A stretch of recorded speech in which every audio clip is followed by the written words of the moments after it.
2020 में high court ने जब ऑर्डर किया कि आपने अभी तक पिछले इतने सालों से ऑर्डर होने के बाद भी उनका कंप्लाइंस नहीं किया और उसको नई वोटर जो लिस्ट है जो फोटो वाली नहीं बनाई, तो इसके ऊपर आपने क्या किया? तो उन्होंने बोला कि इस बारी कोरोना है, कोविड की वजह से जो वोटर है वो बाहर नहीं निकल रहा और फोटो वाली लिस्ट नहीं बन सकती। तो कोर्ट ने मजबूरी देखते हुए कि इलेक्शन चूंकि ड्यू था, तो कोर्ट ने उनको इस बात की परमिशन दे दी कि आप रिवाइज लिस्ट पे इलेक्शन करा लीजिए, लेकिन आफ्टर इलेक्शन 9 महीने के अंदर अंदर इसको पूरा कर देंगे। 2025 3 साल 9 महीने हो गए हैं, लेकिन डायरेक्टर गुरुद्वारा या दिल्ली सरकार की तरफ से इसके ऊपर किसी तरह का कोई एक्शन नहीं लिया गया। तो इसको देखते हुए जनवरी 2025 में मैंने हाई कोर्ट में केस फाइल किया। कंडा अपनाते हुए डायरेक्टर गुरुद्वारा और दिल्ली सरकार ने 1 साल का शेड्यूल वहां पर दाखिल कर दिया कि हम इस मार्च से लेके अगले साल मार्च तक हम ऐसे वोटर लिस्ट बनाएंगे, ऐसे प्रिंटिंग करेंगे, 2 महीने में ही फ्रेश वोटर को इनवाइट करेंगे, ऑब्जेक्शंस करेंगे। ये कहने का मतलब ये कोर्ट को बताया कि जो चुनाव हैं वो अगस्त 2025 में ड्यू हैं और जो इसके 4 साल की टर्म है वो पूरी हो रही है। तो कोर्ट को बताया गया कि इनका लास्ट जो एफिडेविट था, इन्होंने हाई कोर्ट के ऑर्डर के साथ दिया था कि हम विद इन 4.5 महीने के अंदर अंदर इस काम को पूरा कर लेंगे। तो कोर्ट ने इसके ऊपर संज्ञान लेते हुए चीफ सेक्रेटरी को, दिल्ली के चीफ सेक्रेटरी को कहा कि आप इसको मॉनिटर कीजिए और कंसर्न डिपार्टमेंट की मीटिंग कर मुझे पूरी रिपोर्ट चाहिए। आप देख रहे हैं Navodaya times Punjab Kesari TV. Delhi Sikh Gurdwara management committee की होने वाली वोटिंग लिस्ट या वोटिंग कार्ड पे फोटो लगा हो, इसको लेकर दिल्ली हाई कोर्ट में सुनवाई हुई है और दिल्ली हाई कोर्ट ने इस पर क्या आदेश दिया है और चुनाव भी अपने तय समय पर हो। हमारे साथ बातचीत करने के लिए याचिकाकर्ता गुरमीत सिंह संडी जी हैं। संडी जी, आपकी तरफ से हाई कोर्ट में ये याचिका डाली गई थी, क्या आपने याचिका डाली थी और कोर्ट की तरफ से जो क्या डिसीजन हुआ है? देखो जी, पिछले ये 25 से 30 साल से लोअर कोर्ट से हाई कोर्ट से सुप्रीम कोर्ट तक ये केस चला गया। नई जो वोटर लिस्ट है वो फ़ोटो वाली बनाई जाए, फ्रेश इलेक्टोरल रोल को। लेकिन ये बार बार कोर्ट की तरफ से ऑर्डर देने के बावजूद भी दिल्ली सरकार और डायरेक्टर गुरुद्वारा ने इस पर किसी तरह का कोई एक्शन नहीं लिया। हर बारी चुनाव को टालने के लिए कोई ना कोई हथकंडे अपनाते हैं। पिछली बार भी सन 2020 में हाई कोर्ट ने जब ऑर्डर किया कि आपने अभी तक पिछले इतने सालों से ऑर्डर होने के बाद भी उनका कंप्लाइंस नहीं किया और उसको नई वोटर जो लिस्ट है जो फोटो वाली नहीं बनाई, तो इसके ऊपर आपने क्या किया? तो उन्होंने बोला कि इस बारी कोरोना है, कोविड की वजह से जो वोटर है वो बाहर नहीं निकल रहा और फोटो वाली लिस्ट नहीं बन सकती, तो आप हमें रिवाइज लिस्ट पे इलेक्शन कराने की इजाज़त दे दी जाए और हम with in 9th month after election के 9 महीने के बाद इस काम को हमेशा के लिए खत्म कर देंगे, काम को पूरा कर देंगे। मतलब ये डायरेक्टर गुरुद्वारा और दिल्ली सरकार की तरफ से एफिडेविट वहां पर फाइल किया गया। तो कोर्ट ने मजबूरी देखते हुए कि इलेक्शन चूंकि ड्यू था, तो कोर्ट ने उनको इस बात की परमिशन दे दी कि आप रिवाइज लिस्ट पे इलेक्शन करा लीजिए, लेकिन आफ्टर इलेक्शन 9 महीने के अंदर अंदर इसको पूरा कर देंगे। जो कि जब हमने देखा कि आज 2025 3 साल 9 महीने हो गए हैं, लेकिन डायरेक्टर गुरुद्वारा या दिल्ली सरकार की तरफ से इसके ऊपर किसी तरह का कोई एक्शन नहीं लिया गया, तो इसको देखते हुए जनवरी 2025 में मैंने हाई कोर्ट में केस फाइल किया, जिसके ऊपर माननीय कोर्ट ने उस समय डायरेक्टर गुरुद्वारा को नोटिस किया। नोटिस करने के अंदर उनको बोला कि आप इस शेड्यूल को दीजिए कि आप ये काम कब और कितने कितने टाइम में करेंगे।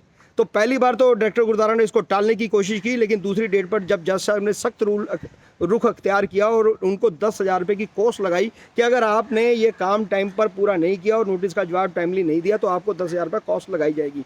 तो उसको देखते हुए फिर एक बार नया हथकंडा अपनाते हुए डायरेक्टर गुरुद्वारा और दिल्ली सरकार ने 1 साल का शेड्यूल वहां पर दाखिल कर दिया कि हम इस मार्च से लेके अगले साल मार्च तक हम ऐसे वोटर लिस्ट बनाएंगे, ऐसे प्रिंटिंग करेंगे, 2 महीने में ही फ्रेश वोटर को इनवाइट करेंगे, ऑब्जेक्शंस करेंगे। ये कहने का मतलब ये।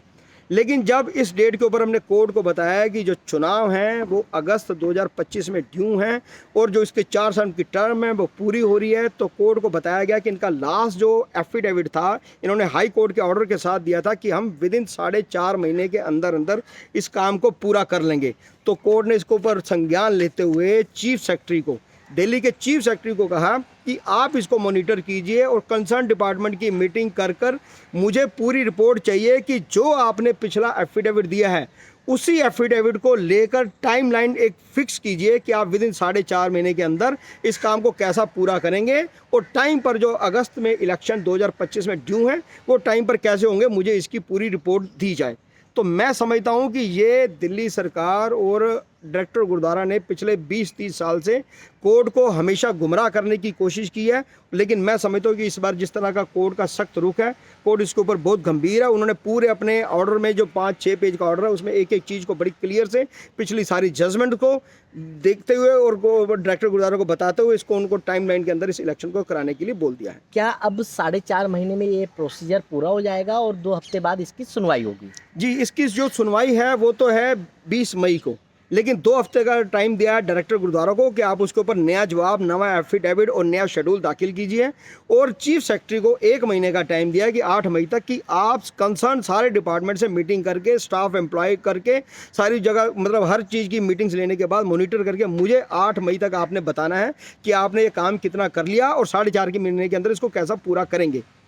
वहीं एक इस बात का एक सवाल का जवाब दीजिएगा कि जो मौजूदा कमेटी है इसने जो जनवरी है 2022 में वोट ली थी और जब कार्यकाल इसका 2026 में पूरा होगा, क्या चुनाव जब अगस्त में हुए थे उस समय 4 साल होते हैं या फिर जब ओथ लेते हैं अध्यक्ष पद की उसके बाद 4 साल होते हैं? पहले ये क्लियर कर जी, दीजिए। मैं इसमें ये क्लियर करता हूँ, जो चुनाव है, जो जनरल चुनाव है वो 4 साल के लिए होता है। उस हिसाब से अगस्त 2025 में जनरल चुनाव ड्यू हैं।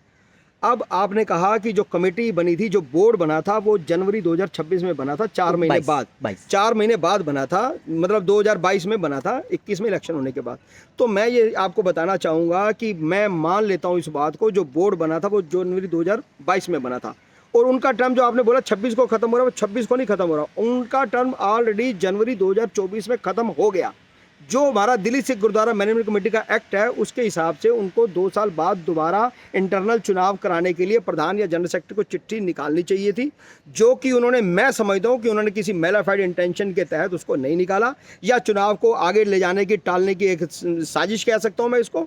लेकिन मैं समझता हूँ कि जो बोर्ड बनता है वो आफ्टर इलेक्शन ही बनता है, जब मेंबर इलेक्ट होके आ जाते हैं, तो इसके लिए पहले इलेक्शन होना ज़रूरी है।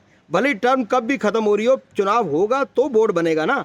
अगर 2026 में मैं मान लूँ कि जनवरी में बोर्ड बनना है तो भी उसके लिए पहले चुनाव होना जरूरी है। चुनाव के बाद जो 46 सीटों पर चुनाव होता है और 5 सीट जो हैं वो उसमें जो मेंबर से मतलब किए जाते हैं, कॉप्ट किए जाते हैं, या लॉटरी से 2 मेंबर लिए जाते हैं, या श्रोमणी गुरुद्वारा कमेटी का मेंबर रहता है, वो बाकी जो पीरियड है वो उन कामों के लिए होता है। लेकिन उससे पहले चुनाव 46 सीटों पर होने बहुत जरूरी हैं बोर्ड बनाने के लिए। लॉटरी की आपने बात करी, लॉटरी को लेकर भी लगातार कोर्ट में सुनवाई हो रही है, वहीं ये भी कोर्ट में सुनवाई हो रही है कि ये कमेटी ठीक नहीं है, इस तरीके के भी केस जो है वो हाई कोर्ट में चल रही है।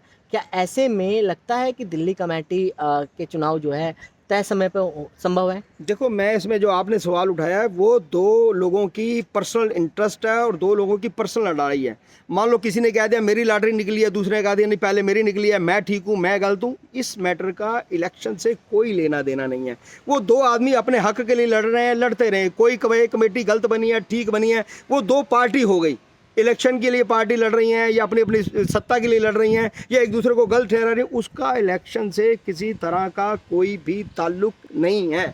जो दिल्ली सिख गुरुद्वारा कमेटी का एक्ट 1971 वो अपने आप में बिल्कुल क्लियर है कि हर बारी जो सेक्शन 5 है वो हमारा बिल्कुल क्लियर कहता है कि जो इलेक्शन है, जनरल इलेक्शन, वो हर 4 साल बाद हुआ करेंगे। उसी तरह हमारा 7A जो है दिल्ली गुरुद्वारा कमेटी का एक्ट का, वो बिल्कुल क्लियर कहता है कि 2 साल बाद इंटरनल चुनाव हो जाने चाहिए, जो कि अब 15 महीने तक भी नहीं हुए। तो मैं समझता हूँ कि अब अगर चुनाव को इंटरनल कराने की कोशिश भी करेगा तो मैं इस बात की बिल्कुल दावे से एज पर एक्ट चैलेंज के साथ कह सकता हूं कि या तो वो चुनाव होगा जो बाकी पीरियड बचा है 4 से 5 महीने अगस्त तक के लिए, या वो फिर होगा ही नहीं, चाहे कुछ भी हो। और अगर नहीं भी होता तो भी इसका किसी बात से कोई ताल्लुक नहीं है। एक्ट बिल्कुल क्लियर है, 4 साल बाद जनरल चुनाव होने हैं तो वो 2025 अगस्त में ड्यू में होकर रहेंगे। तो बिल्कुल ये थे गुरमीत सिंह संटी जो याचिकाकर्ता भी हैं इस केस में।